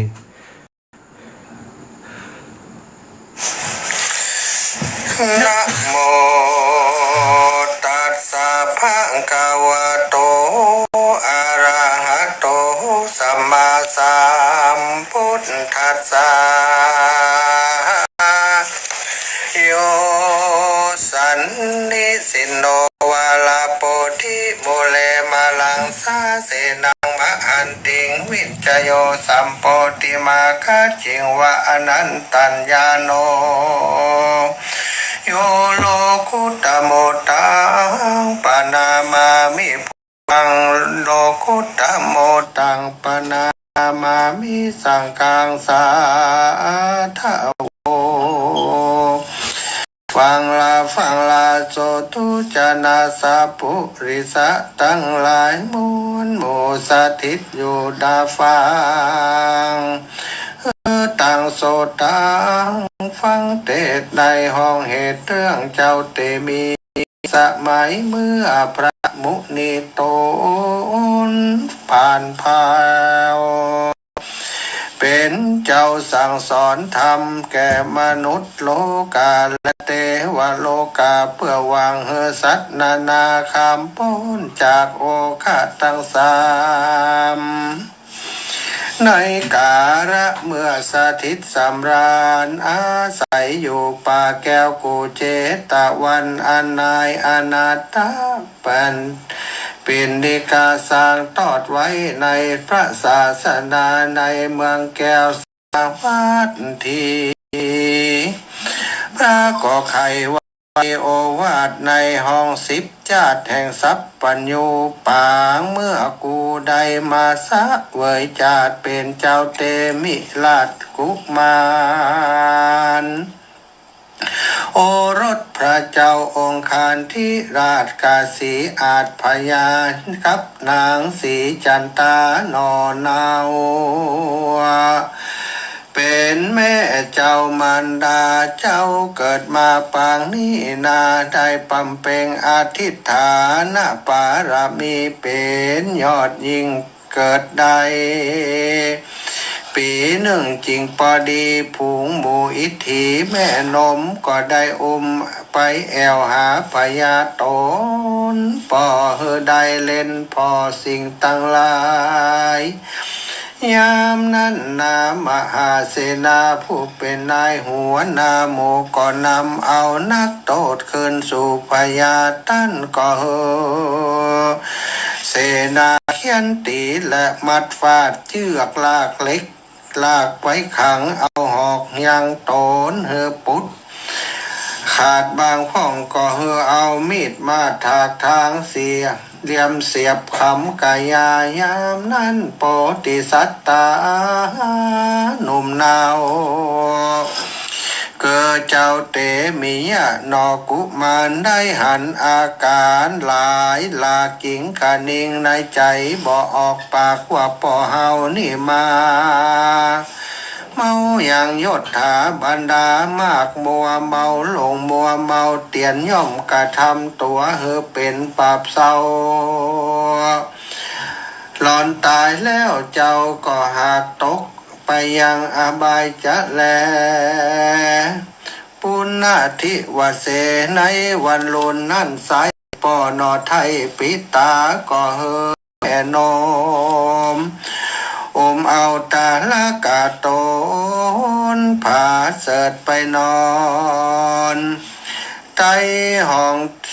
ชาเวตตาชัดเลิศอันดีเจ้าก็รักดีแล้วตื่นเมินตาเยินไปบ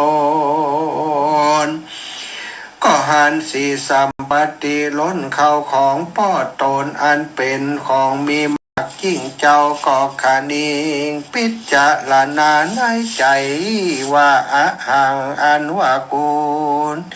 นี่นาลูกที่ได้มาเกิดลูกที่ได้มาเกิดอันจา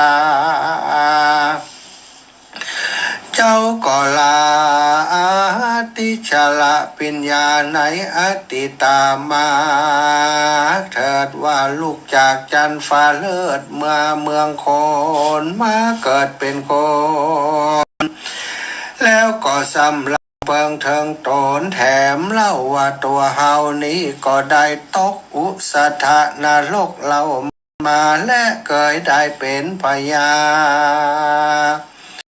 ปกครองไฟฟ้าในเมืองแก้วใหญ่กาสีอยู่ได้20 ปีบ่พรากกันตายจากพญาก็ได้มาเกิดในนรกกานานประมาณว่าได้84,000 ปีว่าอันก็ได้กลับมาอยู่เรือนอันบ่ดีคือเรือนโจรนี่แถมเล่าบัดนี้ตัวข้าเจ้าจากเงี่ยสันใดพ้นจากอันตรายซะเวยลาดกันเจ้าลำเปิงแล้วก็บ่จ้างปากเกียนจาตีนั้นนะเจ้าก็ยังมีเทวดาตนหนึ่งอันรักษายังชะเวตชัดอยู่หันจึงกล่าวแก่เจ้าน้อยจันเตมีวดุราตันสัพปุริสสละอาจกันตั้นใครพ้นจากเรือนโจรท่านจงอธิษฐานตนทำเป็นต่างๆมีตนว่าเป็นบาบ่จ้างปากจ้างจาทำตัวเหมือนเป็นโลกาเพียงง่อยทะลิเป็นคนต่อยหูตานการตั้นกระทำตามที่กล่าวมานี้จุอันบอกขาดท่านก็จักพ้นจากเรือนโจรจะแล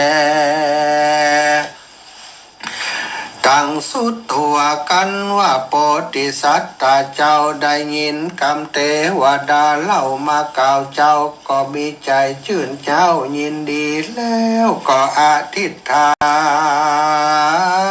นเอาอย่างปารมัตถ์ถ้าปารมีอันยิ่งยวดยิ่งลวดฟังคำเทวดานั้นเราก็มีและตะโตปัฏฐายะตั้งแต่นั้นไปนาสัพเพจนาอันว่าคนทั้งหลายพ้นหมู่มีป่อพยากเจ้ากูเป็นเขาพร้อมโดยเสนาเท่าจุคนก็หันอาการแห่งตนโพธิราชก็มีกิริยาพิมาลายาธรรมดาเขาจริงลำเปิงเจียละจากกันว่าดูลาเจ้าเฮาตั้งหลายเฮ้ยหน่อยใหญ่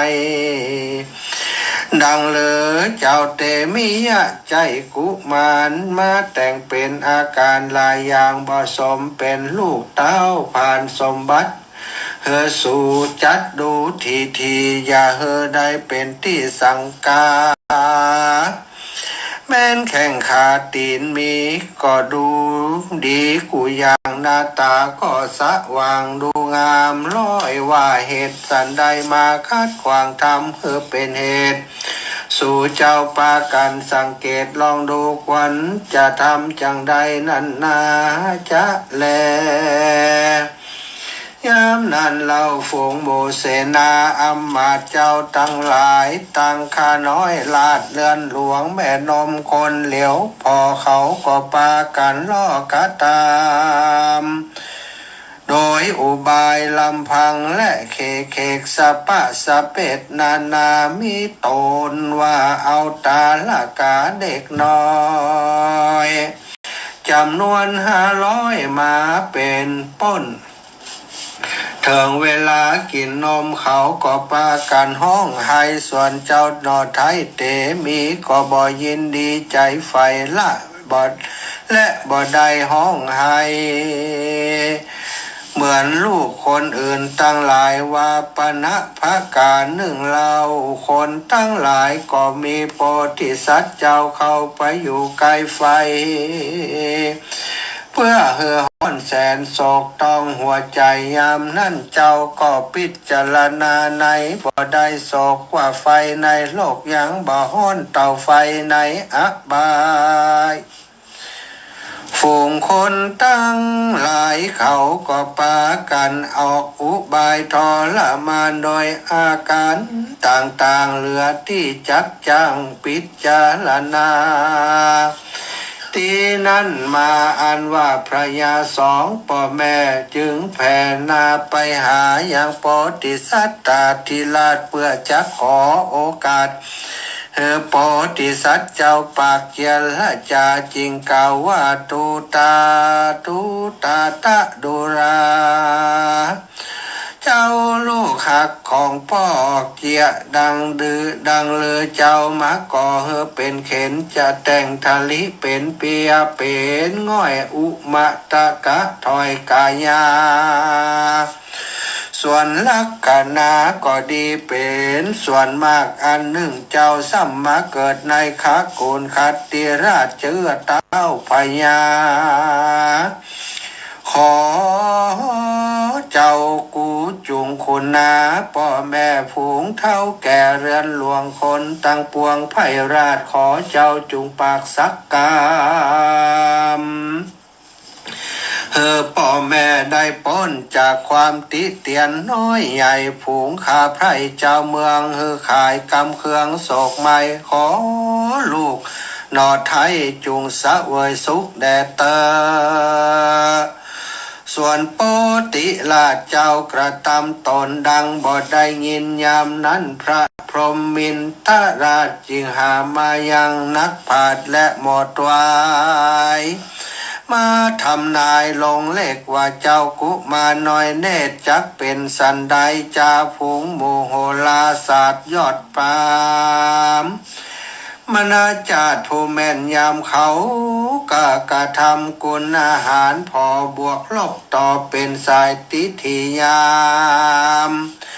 วันเกิดใหม่พระเนิดกำเนิดพระสมหาเลกลไข่คายังโอราสาเจ้าป้าเตมิยาเขาก็ป้ากันยออัญจุลีน้อมไว้ยังพระเงาไทยกาสีวาคาแด่องค์สมเด็จอธิบดีธิราชอันว่านอโพธิราชโอรสนาถน้อยภูบาลบอกวนเลี้ยงไว้ในราชสันฐานของเขตเตียนย่อมกลัวเป็นเหตุโพยภัยและจักเป็นอนตรายอุบาทแก่พระบาทเต้าราชาและนางพญาเจ้าแม่ลำบากแก่ไปลังกวนเอาไปฝังในป่าตายความนาเป็นผีดีจะแลตีนั้นพระยากาสีภูวนาถได้ยินกำนากรรมนักผาเจียนละจาก็บ่ได้พิจารณาตั้งพิษตั้งตกจริงบังคับนายสารที่เอาลูกใส่รถไปฟังส่วนโพธิสัตว์ต่างได้ยินกรรมพระบาทเจ้ามีกปฏิสลาบยินดี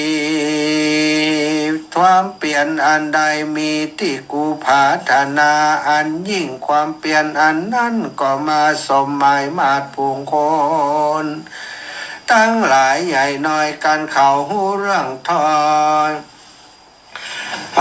อยราชองค์การว่าปอบพญาจัก กราชเอาลาจะลาดน้อยกุมารไปฝั่งในป่าเขาก็มีปิติลายินดีกำเลอจาก็พากดไปถึงหูแม่เทวีเจ้าจันตามีสามีเต้าเงาว่าสามีเต้าเงาจักเปื่อนลูกเต่าไปฟังเอาลูกเต่าไปฟังนางก็มีโตมนัสทุกขังเศร้าโศกจริงข้าขออภัยโทษแก่ผัวตนว่าโดลาจะจอมพลพวกควรขอจงมีความยินยิ่งคุณนาโพดเมตตาเผยแผ่จงเฮลาจะสมบัติแก่ปุตตา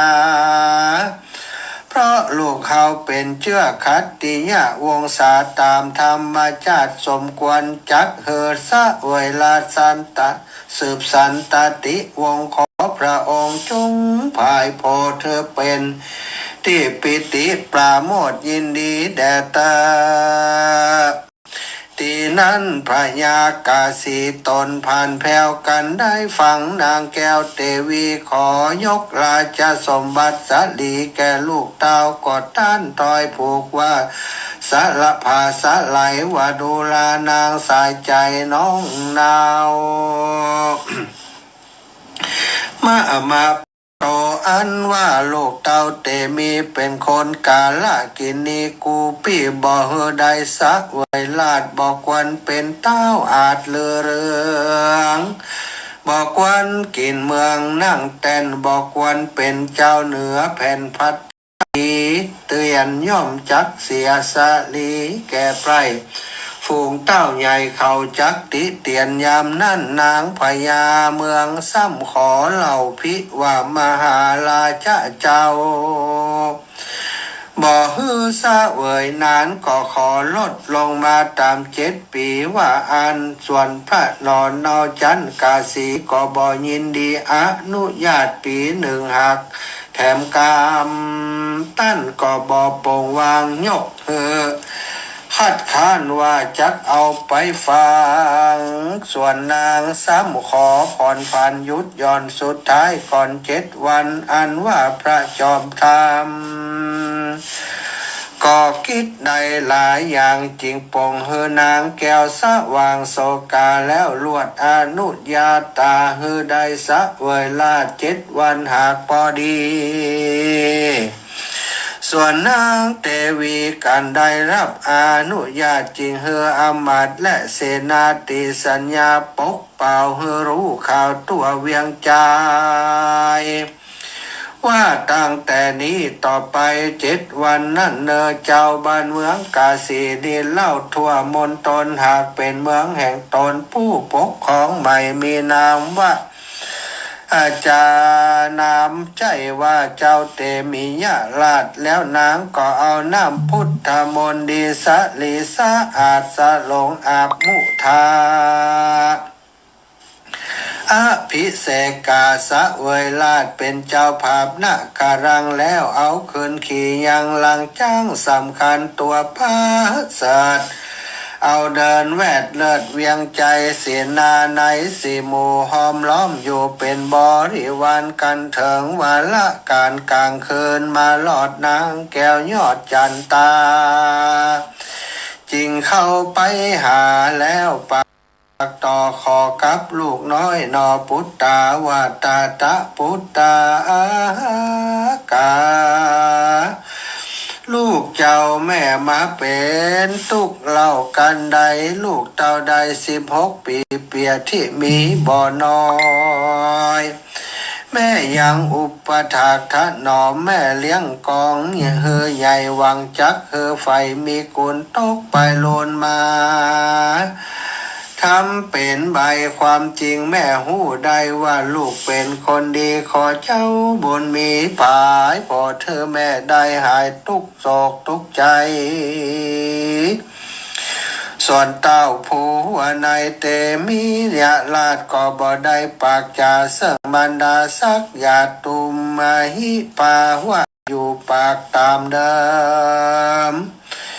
กันเวลามาถึง7 วันมาควายเต้าตันใหญ่ก็ปงอาจารยาเฮือนายสารที่เอารถมาใส่แล้วเอาเจ้าเตมียะใบใส่แล้วสันดีส่วนพระราชาเทวีผู้เป็นแม่รู้แล้วเจ้าก็แพ้นาไปหายังพุทธาแถมเล่าว่าดูลาเจ้านอนเอาหัวใจถึงวันผู้ในเมื่อเจ้าเขาจักเอาเจ้าไปฝังขอลูกฟังกำจุงปากเธอแม่ได้หายทุกยากมองเหงาจิมเตอะตาตาในกาละยามนั้นนาวอันว่าเจ้ากุมารซึ่งลำเปิงพิจารณาการทวนถูกว่าวันผู้ความเปลี่ยนของกูจักบัวละมวนดีย่อมสมฤทธิความใฝ่เตียวย่อมใดเถิงสัพปัญญาสัพปัญญุตตัญญาภัยบ่ทรงกาจะแลลัตติยาในกาละเมื่อเสียงลอยถีลุ่งเจ้ามาเถิงดังอันว่าสุนันตสารทีมันก็ห่างลดดีเล็มประเสริฐมารับเอาโปติสัตว์เจ้าตนล่ำเลิศใส่รถไว้เจ้าจักเอาออกไปส่วนว่านางสายใจผู้เป็นแม่หันแจงแน่แก่ใจนางก็มีความทุกข์ใจสยบดาวดินดาวไปมามีน้ำตานองอาบร้องไห้มากเวทนาแสนโศกาแสนซ้ำหัวอกปันเวโวส่วนตนพญาตนเตมีลาดก็หันแม่เจ้ามีน้ำตาอาบยาวปังมาเป็นทุกขังอันยิ่งเจ้าก็จริงพิจารณาว่าทุกอันเกิดแก่แม่กูปางนี้ใสก็เพราะตัวกูนี่ใดป่าเป็นใดเป็นทุกข์เข็นลำบากมากูจักปากดีจาแล้วเจ้าซ้ำพิจารณาแถมเล่าว่ากันกูจักปากกับแม่เป็นเจ้าก็จักเสียความเปลี่ยนที่ได้ปั่มเปงมาเป็นอันมาก16 ปีหากพอดีกันเจ้าเตมีละนึกถึงดังนี้แล้วโพธิสัตว์แก้วเลยบ่เจียนละจาตินั้นนานายสุนันตสารติตนเจ้าจริงเอาโพธิสัตว์เจ้าออกจากเวียงไปเหตุเทวดาตนแก่การนำต่างเดินเข้าดงขวางกลางป่าโยจนะ1 กว่าเป็นท่าลาเทิงสุสานป่าจานายสารถีก็ยุดรถมาพอดีมันก็ถอดดาเครื่องประดับของถอดเอาเครื่องประดับของเจ้าเตมียาออกไว้แล้วสัมมาสะเฮวเธอเสียมเปื่อจักดาเตรียมขุดหลุมฝังมหาสัจเจ้าได้เข้าสู่มาลานาจะแลตัดสะมิงกาเลนายกาละเมื่อนายสารถีกำลังขุดขุมอยู่ดังอันเจ้าก็ลงจากรถยามนั่นสู่เหนือดินเจ้าก็พิจารณาคนิ่งดูก่อนว่ากำลังกูอ่อนแข็งหรือว่าแข็งจะแลกันเจ้าลำเปิงแยงกึดจอดก็หูว่ากำลังบ่ขาดหิวโหนถึงว่านายสารถีมาทำเป็นกังวลอุบาทกูก็บ่อยากกว่ามันสัมมารำพันใครใดยังเครื่องประดับใส่ตัวตนในขณะนั้นโดยเตชะประญาตสปนปรมนาถส่วนหินปันตุกัมปนศิละอาจ แห่งอินตาที่ลาดเจ้าร้อนไม่เอากระดังแข่งจึงเฮอวิสุกรรมลงมาท่าแรงกลับเปเอาเครื่องติบวิเศษอลังการลงมาประดับพระองค์ทานเตมียะเจ้าองค์อาจแต่เล่าเหมือนดังอินตาแล้วเจ้าก็เข้าสู่นายสุนันตาผู้ฉลาดกำลังวาดเสียมขุดคุมเจ้าก็บุญจุ่มเตมียลาดก็วัดถอยเจียนละจาวาดูกะราตันเฮยผู้ฉลาดท่านมาขุดคุมหากสันใดอันว่าสารทีก็ขุดคุมไปบ่พอนาจริงกล่าวตากรรมไปว่าโอมโพคาแต่ภูวในที่ลาดคาพระบาทขุดขุมก็เหตุว่าลูกตั้นข้ากูลผู้พระเสดกาสีเลิศปุลีเกิดมามีอาการวิปลาสเป็นใบบาหากแผ่ผวนบ่สมควรจากซาเวยลาดตานจริงใจคาพระบาทใส่ลดมาเพื่อจักฝังนาลาอาทะในกาละนั่นเราส่วนโปติสัตเจ้าก็กล่าวเจียนละจาว่าดูนาดูรานายสารทีคนใจคาจาพระเจ้าบ่ได้เป็นใบเปียง่อยสันใดตั้นจุงพาสะไหลเหลียวพอกันตั้นฝั่งเราแต่นอตั้นก็ผิดธรรมตีนั่นนายสารทีก็เลี้ยวมายังรถหันเปล่าซ้ำมาหันใส่โปติสัตเจ้าตนงามจริงมีพุทธาถามดูเล่าดูลาตั้นเจ้าลูกแต่ติไหนมาสนว่าโปติสัตตาจริงปากจาเตียนปากจาต่อว่าเฮานี่หากเป็นลูกป่อพญาเจ้าเตมิญาน้อยนาดเจ้าติสู่เจ้าว่าหากเป็นคนกาลกินีกันตันสารทีจักฟังเฮาแต่ไส้ตันก็นับว่าเป็นคาเสกแก่ปอบพญาแล้วเจ้าก็ซ้ำเตสนาแถมเล่าว่าโยปุกกะโลอันว่าปุกคาละเจ้าเผ่าผู้ใดเข้าไปอาสาไหลตนไม้อันใหญ่แล้วบ่มีใจไฟฮักกิ่งไม้มานั่งสบายตนคนตั้งหลายก็เตียนย่อมว่าคนผู้นั้นเป็นผู้เป็นบาปบ่สุภาพกตัญญูดูดังป้อปิตาลาจะเจ้าอุปมาเล่าเปรียบเหมือนต้นไม้ใหญ่ในดงส่วนตัวเฮาพระองค์ก็เปรียบเหมือนกิ่งกาญคนที่มาพักยังก็เปรียบเหมือนตั้นสารที่ร้อนตั้นยังฟังเฮาฮือเป็นผีม้วยจาดตั้นก็นับว่าเป็นคน